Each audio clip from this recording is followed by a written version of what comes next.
Hello, viewers. This is an American Thinks back again with another follow-up for the Season 6, Episode 5 video that I put together, a response video for Game of Thrones.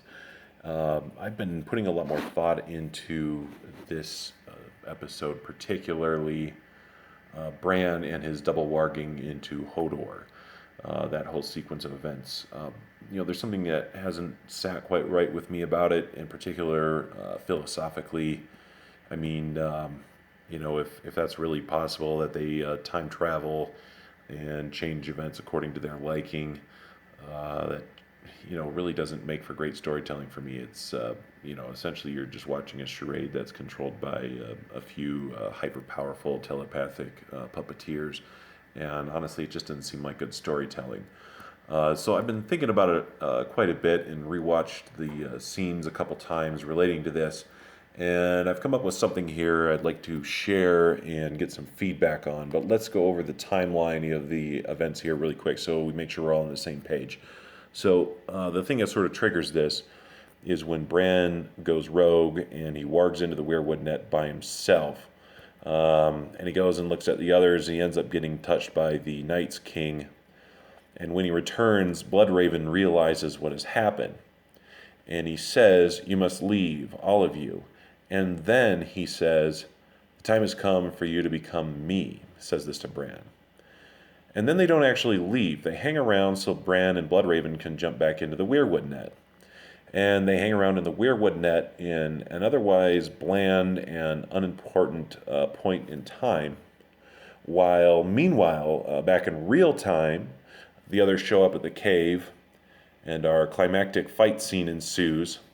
And the children of the forest prove that, despite being apparently thousands of years old, they can't hit the four main guys walking in the front row. And the fighting moves into the cave, where it gets more desperate, because Hodor is doing his Hodor thing. So Bran's not going anywhere. And Mira Reed starts shouting to Bran to warg into Hodor. And Hodor stands up. They finally start making their exit, except they're being followed. And then Bloodraven dies. And the escapees keep running down the tunnel when all of a sudden Leaf turns around and then OMG! He's holding a thermal detonator!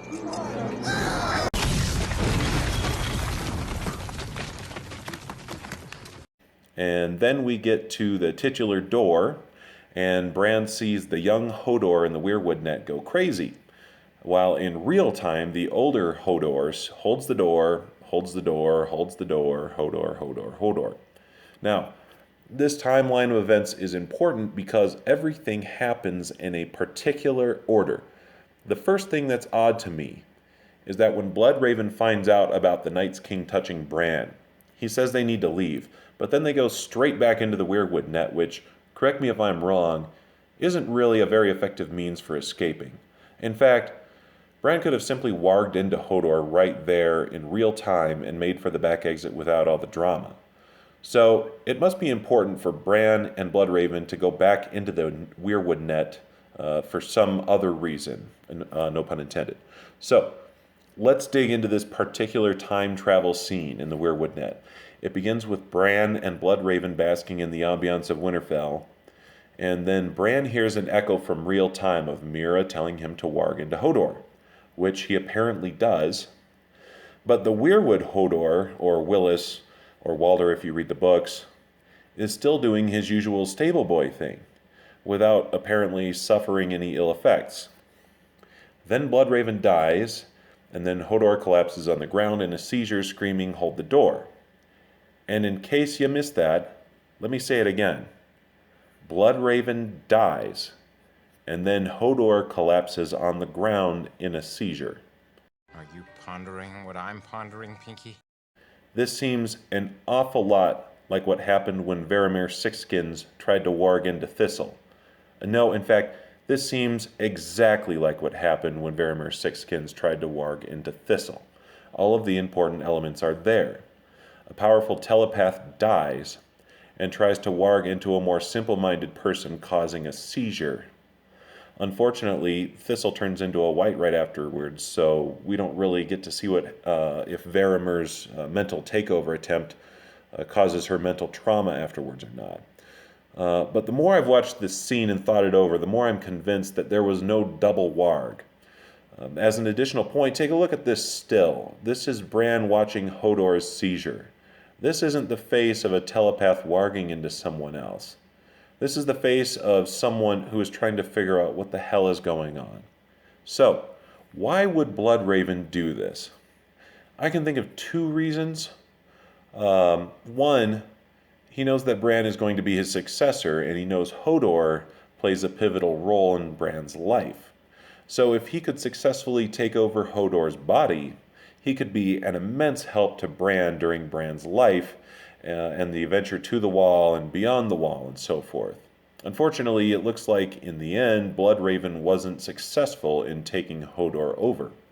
So he settled for the next best thing. He used that moment to imprint on Hodor's brain the immense importance that at some point in the future, there's going to be a door. And he's going to need to hold that door for as long as he can. So that's reason number one. Reason number two. Bloodraven is obviously very smart, but it wouldn't necessarily take a smart person to deduce a few things. First, they would need to draw the White Walkers and their whites into the cave before someone could escape out the back exit. Two, that everyone was going to need to hold the cave while Bran makes his escape. And three, Hodor was going to need to hold the door, because the only other person is Mira, and she's not big enough to hold the door. Which leaves a conundrum, because Hodor is needed to hold the door, but he's also needed to carry Bran, because Mira isn't big enough to do that either. I mean, sure, she can drag him for a ways, but she's not going to make it back to the Wall with him. So Bran's going to have to figure out an alternative to get back to safety. Now, obviously, if Bran could walk, he'd have a lot better chance of making it. So if Bloodraven could demonstrate to Bran that he can body jump or soul jump or whatever you want to call it into a new body, then Bran could have a much better chance of surviving, making it to the Wall, telling the humans about the others, and playing a role in the final resolution of the story. But here's the sad part of where this logic is taking me. The only person around for Bran to jump into is Mira. And we'll see if the show presents some other resolution. But if it happens, it had better happen fast, because this girl can't carry Bran for very long before the White Walkers catch up to her. Thanks so much for watching. Let me know what you think in the comments below.